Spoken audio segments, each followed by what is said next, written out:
Bonjour, je me présente Sébastien Fournel, professeur au département des sols et de génie agroalimentaire de l'Université Laval, en compagnie de mes collègues Véronique Ouellette et Jamie Dallaire du département des sciences animales. Nous avons préparé cette formation qui s'intitule Impact du stress thermique chez le porc et adaptation comportementale. Dans le cadre de ma capsule, je vais surtout m'intéresser à notre compréhension du stress thermique, alors que Véronique va vous entretenir sur l'impact des stress thermiques et Jamie parlera des adaptations comportementales. Donc, allons-y de ce pas avec comprendre le stress thermique. Ce qu'il faut savoir d'abord et avant tout, c'est que le porc évolue dans un environnement qui est changeant, notamment en fonction de la température, donc il peut faire plus ou moins chaud. Le porc peut être aussi soumis à différentes humidités relatives, différentes vitesses d'air, donc peuvent être plus ou moins rapides. Il y a une radiation et une lumière qui peuvent être plus ou moins intenses. Ils peuvent aussi évoluer dans un environnement qui est avec ou sans bruit et en présence ou non de gaz et même de poussière. Donc, tous ces éléments-là vont influencer son comportement, sa productivité et également sa santé et son bien-être. Puis lorsqu'il est question de stress thermique, ce sont surtout les 4 premiers paramètres qui vont nous intéresser parce qu'ils vont caractériser l'environnement thermique et c'est probablement ces paramètres-là qui vont aussi avoir le plus d'impact sur la productivité, la santé et le bien-être des porcs. Et lorsqu'il est question d'environnement thermique, il y a certains concepts clés à connaître, notamment l'homéothermie. Donc, le porc, tout comme l'humain, est un être vivant qui est homéotherme. Donc, sa température corporelle est maintenue constante malgré des conditions environnementales qui peuvent changer. Donc, que le porc soit à 10 degrés, à 20 degrés, normalement, sa température corporelle va être maintenue à 39 degrés Celsius. Dans le cas du humain, on est plus aux alentours de 37. Et ce qui permet cette homéothermie-là, c'est le processus d'homéostasie, donc qui est en fait la régulation de notre température grâce à un équilibre entre l'énergie du métabolisme et les gains et pertes de chaleur. Donc lorsqu'on parle du métabolisme, c'est surtout l'énergie qui provient de l'aliment, mais le porc a déjà de l'énergie qui peut être entreposée notamment dans les graisses et également sa chaleur interne. Donc cette énergie-là qui va généralement provenir de l'aliment doit être en équilibre avec ce que l'animal est en mesure de perdre via l'environnement, soit sous forme de chaleur sensible ou de chaleur latente. La chaleur sensible, on va le voir un peu plus tard, mais c'est tout la chaleur que l'animal peut perdre lorsque son environnement est à une température différente. Donc, il va y avoir un transfert de son corps qui est généralement plus chaud vers l'environnement qui est généralement plus froid. Et au niveau de la chaleur latente, donc ça, c'est la chaleur qu'on va perdre notamment par évaporation de l'eau via, par exemple, la transpiration. Donc, la sueur qui se retrouve à la surface de la peau va nécessiter une certaine quantité d'énergie provenant du corps pour être capable de passer à l'état de vapeur d'eau dans l'environnement. Donc, on va revenir sur ces concepts-là un peu plus tard. Pour l'instant, on va s'intéresser à l'énergie des aliments. En effet, c'est pas toute l'énergie des aliments qui va être efficacement utilisée par l'animal. Il y en a une partie d'abord et avant tout qui va être perdue dans les fesses et même dans les urines. Donc, il y a des aliments qui sont peut-être non digestibles. On a également une perte via des gaz de digestion. Et ces pertes-là sont estimées de 25 à 40 si bien qu'il y a quand même 60 à 75 de l'énergie qui est utilisable par l'animal, notamment pour le maintien de ses fonctions vitales ou pour combattre différents stress comme des maladies. Donc, si on a un animal qui est malade, il va y avoir beaucoup d'énergie qui va être utilisée là, pour combattre le virus ou la bactérie qui l'affecte. Et évidemment, l'énergie utilisée comme au niveau métabolisable va dépendre du type d'animal. Donc, on a une truie ou un porc à l'engrais, ce ne sera pas nécessairement la même énergie qui va être métabolisée. Même chose en fonction du poids, de l'âge, du type d'aliment, du degré d'activité et évidemment de l'environnement. Mais si on est dans un porc qui est dans des conditions optimales, il devrait en principe rester une bonne partie de l'énergie qui est disponible pour la production. Donc, si on a une truie qui est lactante, donc pour produire du lait pour les porcelets, ça peut être une truie gestante, donc qui va devoir nécessiter de l'énergie pour la formation des fœtus. Et si on a un porc en engrais, évidemment, pour la production de viande. Et ultimement, l'énergie restante ben, si le porc est dans un environnement optimal, donc va être en mesure de dissiper l'excédent via différents mécanismes de perte de chaleur. Et s'il en reste un petit peu, ben, il va être aussi capable de faire des réserves. Par contre, si le porc est dans un environnement où il fait par exemple très très chaud, qu'on est dans une situation de canicule et que le porc doit rentrer en stress thermique, ben là, ça vient de dérouter un peu tous ces beaux mécanismes-là. Puis on va revenir sur ces éléments là un peu plus tard. Donc lorsqu'il était question de l'homéostasie, donc on vient de parler d'énergie d'aliment par rapport au métabolisme. Maintenant, attaquons-nous à la boîte en lien avec les gains et les pertes de chaleur. Donc on a vu qu'il existe deux types, la chaleur sensible, la chaleur latente. Donc ces différentes chaleurs-là sont perdues via des mécanismes de transfert de chaleur que vous voyez représentés là, sur la figure à l'écran. Donc il existe trois mécanismes pour la chaleur sensible. Le premier, c'est la conduction. Donc, un échange de chaleur par contact direct entre la peau d'animal et une surface, par exemple le plancher ici. Donc, comme je le disais tout à l'heure, ça prend une différence de température pour qu'il y ait perte de chaleur. Donc, le porc à 39 degrés, qui est dans un environnement peut-être à 20-23 degrés. Donc, le porc est dans une température supérieure, donc va perdre de la chaleur via le plancher. Le même genre d'échange de chaleur se fait aussi avec un fluide environnement comme l'air, donc de façon naturelle ou forcée. Donc on va avoir des pertes de chaleur sensibles par convection. Donc notre porc qui est à une température de 39 vers un environnement à 20-23 va aussi perdre de la chaleur vers l'air. Et évidemment, si l'air est poussé par un ventilateur directement dans le visage de l'animal, donc ça accélère ou accentue en fait la perte de chaleur là, par convection. Donc, étant donné que la vitesse de vent a un effet refroidissant. Et le dernier mécanisme de transfert de chaleur du côté de la chaleur sensible, donc la radiation. Donc, c'est similaire aux deux autres, sauf que cette fois-ci, ça se fait sans contact direct. Donc, tout corps à une certaine température va émettre des ondes électromagnétiques et elles vont se propager du corps le plus chaud vers le corps le plus froid, donc du porc à 39 vers les murs qui peuvent être à 20-23 degrés selon la température de l'environnement. Et pour ce qui est du mécanisme de transfert de chaleur latente, bien là, on va parler d'évaporation.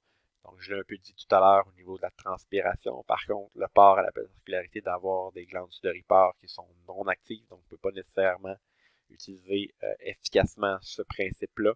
Par contre, dans son cas, il peut augmenter son taux de respiration. Donc, en ouvrant la bouche et en y allant de respiration prononcée, de va-et-vient, autrement dit. Donc, il va être en mesure d'évaporer l'eau de ses poumons et également l'eau contenue dans sa salive. Donc, c'est pour ça que lorsqu'on a chaud, ben, souvent, on vient avec la bouche sèche parce que notre taux d'aspiration s'accélère et on assèche l'humidité de notre bouche. Au niveau de la chaleur sensible, je vous ai parlé, évidemment, ça prenait un différentiel de température. On le voit bien ici avec les équations pour calculer ces différentes pertes de chaleur-là, qui sont représentées par la lettre Q. Donc, qui sont dans chacun des cas, que ce soit la convection, la radiation ou la conduction, par une différence de température entre le porc et son environnement. Évidemment, il y a d'autres facteurs qui entrent en ligne de compte, notamment la surface de contact, la résistance thermique de l'animal, l'émissivité de la peau, ou évidemment le coefficient de convection, H, qui va être plus élevé, plus la vitesse de l'air est grande. Alors que pour l'évaporation, donc qui va être déterminé par la lettre G pour le flux de vapeur, donc dépend principalement de la différence de pression de vapeur d'eau qui est intrinsèquement liée à l'humidité relative. Grosso modo, ce que ça veut dire, c'est que plus un environnement est sec, plus la différence de la pression de vapeur d'eau est grande. Donc, l'animal est en mesure de perdre de la chaleur latente par évaporation. Si l'environnement est hyper humide, donc le delta PW est plus petit et donc la possibilité d'évacuer de la chaleur latente est plus faible. Maintenant, on s'attaque à la zone de thermoneutralité qui correspond en fait à la gamme de températures ambiantes qui sont confortables pour l'animal. Donc, vous avez ici vers la droite deux figures qui vont nous permettre de bien comprendre le lien entre l'homéothermie, par exemple, le métabolisme et les différentes pertes de chaleur en bas. Donc, si on a un environnement où le porc est confortable, donc à l'intérieur de sa zone de thermoneutralité, donc à l'intérieur du cadre vert, donc dans des températures qui sont assez confortables, disons qu'on est à peu près à 20 degrés. Alors là, on voit que l'animal n'a aucune difficulté à maintenir sa température corporelle constante. Et pour ce faire, ben, il y a également le métabolisme le plus faible et relativement constant. Donc, a peu d'efforts à générer ou à faire pour être capable de maintenir sa température constante. Puis, ça, c'est en grande partie aussi dû au fait que sa production de chaleur totale, qui est la somme de la chaleur latente et de la chaleur sensible, bien relativement constante dans cette zone-là. Donc, on a un animal qui est confortable et qui peut utiliser le maximum d'énergie pour la production. Par contre, si au niveau de la température ambiante, on se dirige vers la gauche, donc la température baisse, on se retrouve peut-être aux alentours de 10 degrés. Alors là, l'animal peut évidemment entrer dans une situation de stress, de froid, où là, évidemment, pour conserver une température corporelle constante, mais va devoir augmenter l'énergie de son métabolisme. Donc, ça peut être soit en frictionnant, ça peut être en faisant de l'exercice ou évidemment en s'alimentant davantage. Pourquoi il doit augmenter son métabolisme? C'est tout simplement que l'écart de température, si on se rappelle ce qu'on a vu au niveau des équations de chaleur, le mécanisme de transfert de chaleur, d'équations de chaleur sensible, donc on voit que en passant de 20 à 10, donc on accroît la différence de 10 à 39 degrés. Donc l'animal va perdre davantage de chaleur là, par le mécanisme de chaleur sensible, si bien que l'animal doit compenser par métabolisme pour toujours garder l'équilibre entre les pertes de chaleur et l'énergie du métabolisme selon le processus d'homéostasie. À l'inverse, si l'animal se retrouve dans une zone de stress thermique de chaleur, donc là, on va se retrouver vers la droite de notre zone de notre thermoneutralité. Donc, notre animal, pour conserver une température relativement constante, va devoir à ce moment augmenter son métabolisme, mais cette fois là, pour perdre de la chaleur sous forme latente, soit par haletement et par transpiration, donc pas dans le cas de d'autres types d'animaux. Puis on le voit ici, donc plus la température augmente, mais plus les pertes par chaleur sensible diminuent, et plus on doit compenser là, par les pertes de chaleur latente via les mécanismes d'évaporation. Donc ça permet justement de bien visualiser comment justement le processus d'homéostasie avec le métabolisme et les différentes pertes de chaleur, comment tout ça s'entremêle pour bien comprendre l'impact des stress thermiques. Donc on vient de parler évidemment de zone de thermoneutralité, les valeurs critiques pour différents types d'animaux, donc vous l'avez ici là, dans des boîtes à moustaches. Donc on voit que des truies gestantes et des porcs de finition ont une médiane aux alentours peut-être de 18 à 20 degrés, alors que des porcelets vont être plus au-delà de 30, puis des porcelets en pouponnière, donc plus aux alentours là, de 25 degrés. Donc on voit que quand même, quand même une capacité de s'adapter sur une large gamme de température. Par contre, ce qu'on doit savoir, c'est que ces boîtes à moustaches-là ont été évaluées pour des conditions relativement normales au niveau commercial, donc possiblement une vitesse d'air relativement faible et une humidité relative possiblement là, dans la fourchette des 50%. Donc, aussitôt qu'on sort de ces éléments-là, donc on a un environnement qui est possiblement là, très, très humide ou où on a une vitesse d'air qui est très, très élevée, ben, ces plages-là peuvent évidemment se déplacer vers la gauche ou vers la droite. Donc, il faut être conscient de ces éléments-là. Puis c'est un peu pour ça aussi que de plus en plus, en tant que chercheur, on va s'intéresser à des indices de confort thermique. Puis un des premiers à avoir été mis sur pied dans le cas du porc, c'est le Wet and Dryable Temperature Index, WD. Donc, au-delà de tenir compte de la température, on tient aussi compte de l'humidité. Donc, c'est un peu l'équivalent du facteur humidex que vous allez entendre au bulletin météo lorsqu'on va être au mois de juillet en pleine canicule. Donc, c'est un peu comparable à ça. Donc, on a deux équations, une pour des plus petits ports, d'autres pour des plus des ports à l'engrais. Donc, équations qui dépendent de la température au bulbe sec. Donc, dB pour dry bulb, donc qui est tout simplement la température donnée par un thermomètre normal. Puis, on a le TWB pour wet bulb, donc température au bulbe humide. Donc, ça, c'est une vieille méthode pour caractériser l'humidité. Donc, on a un thermomètre avec un linge humide au bout, donc qui est une mesure justement de l'humidité. Donc, en gros, ces équations-là, avec les températures en Fahrenheit, vont nous permettre ensuite de se rapporter à l'échelle dans le tableau de droite. Donc, pour décider si on est dans une situation où il n'y a aucun stress thermique, un modéré, un élevé ou un stress extrême. Puis lorsqu'on regarde les deux équations, on voit que le coefficient, notamment pour la température au bulbe sec, est plus importante pour les plus gros porcs. Puis ça, c'est tout à fait normal. Les plus gros porcs mangent plus, donc vont avoir une énergie métaboliste beaucoup plus élevée, donc plus de perte de chaleur à avoir pour être capable de garder la température constante. Donc la température va les impacter davantage que des plus petits porcs. Il y a également d'autres indices qui ont été définis dans les dernières années. Donc, au début des années 2000, un chercheur américain du nom de Baker a développé la température effective ou la température effective réellement ressentie par l'animal. Donc, a déterminé en fonction de son indice ET et du poids de l'animal, donc différentes zones de confort, de stress thermique de chaud et stress thermique de froid. Et donc, la température effective est évaluée en fonction de la température de l'air, donc TDB normal, auquel on ajoute ou soustrait certains facteurs, notamment en fonction du type de plancher.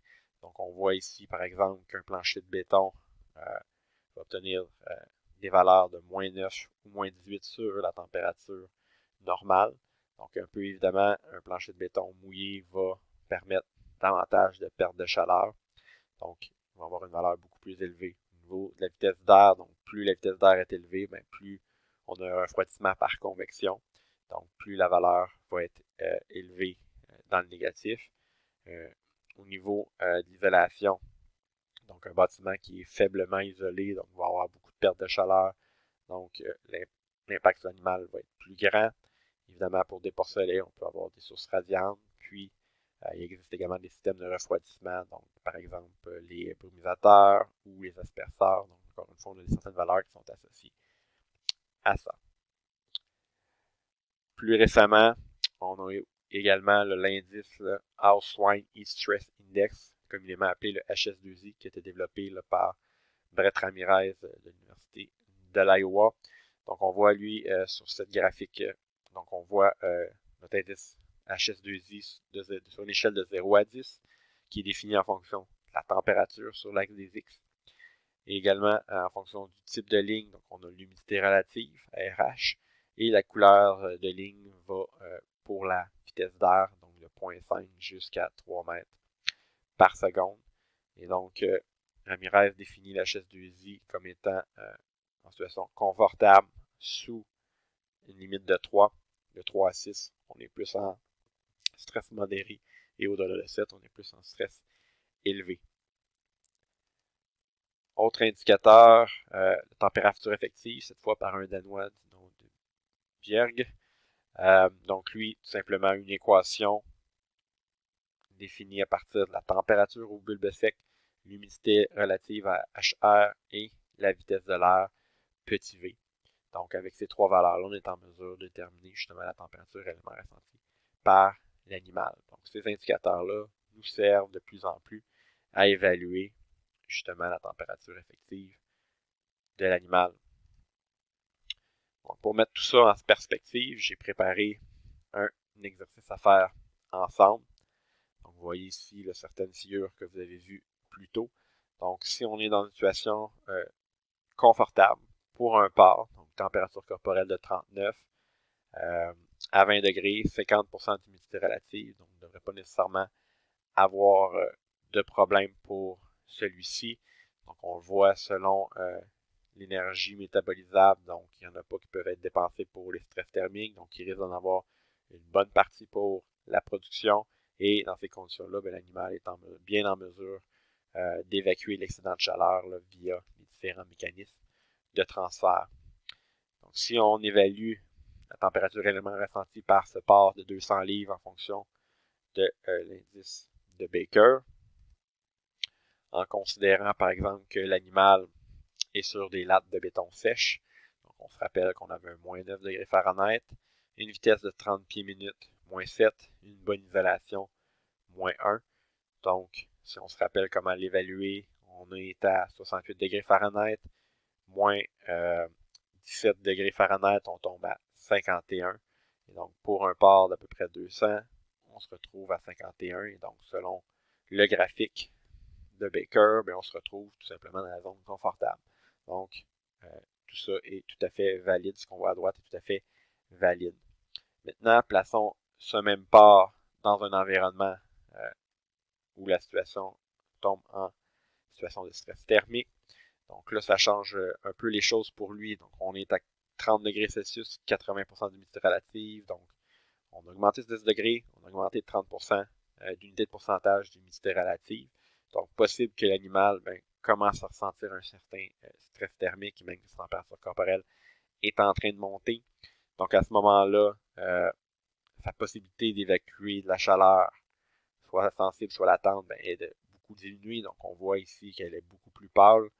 Donc, étant donné que l'animal est en stress thermique, possiblement, donc, il va utiliser beaucoup d'énergie pour être capable de conserver une température constante, donc au niveau de l'homothermie, et pour combattre le stress, ce qui fait en sorte qu'il risque de ne pas en avoir du tout là, pour la production et est capable de faire des réserves. Puis si on regarde sur la figure de Baker, donc à 86 Fahrenheit, moins 16 degrés, donc si on n'a pas mis l'isolation, si vous rapportez à la référence, donc en situation chaude, on ne tient pas compte de l'isolation. Donc 86 moins 16 nous donne simplement 70 pour ce porc, donc qui est clairement ici dans la situation de stress thermique.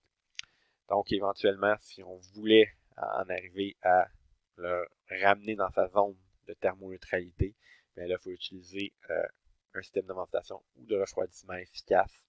Donc si on augmente par exemple la vitesse à 300 pieds minute, ou en démarrant l'aspersion. Donc là, on va obtenir une baisse d'au moins 10 degrés Fahrenheit si vous rapportez à la référence de Baker. Et donc, en passant de 70 à 60, bien, on ramènerait nos animaux dans une situation de confort. Donc, l'objectif, un peu de tout ça, c'est de bien optimiser nos systèmes de contrôle d'ambiance pour arriver à offrir un contrôle optimal aux animaux. Donc, les messages à retenir pour cette portion, pour cette capsule de cette formation. Donc, la thermorégulation est relativement limitée chez le porc. Donc, on en a parlé, il y a différents mécanismes de transfert de chaleur. Le porc n'ayant pas de glande sudoripare active est un peu limité au niveau des pertes de chaleur latentes. Donc, il doit se rabattre sur d'autres mécanismes, notamment par son comportement, donc, qui peut lui permettre de demeurer dans une plus grande gamme de températures. Donc, on peut essayer justement de se coucher sur des planchers de béton qui sont généralement plus frais et perdent davantage de chaleur par la voie sensible.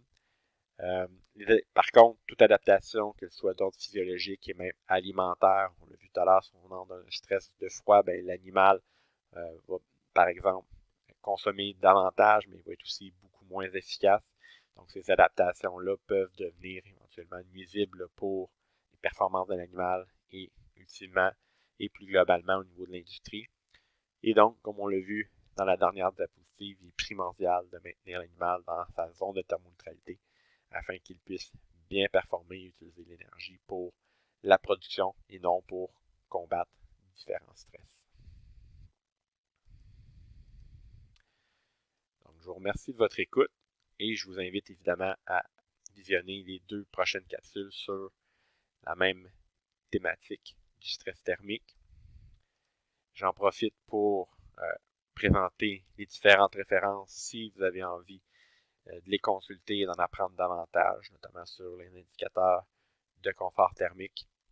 Et je vous quitte en remerciant tout simplement les différentes organisations ayant financé cette formation. Donc, merci beaucoup et à la prochaine.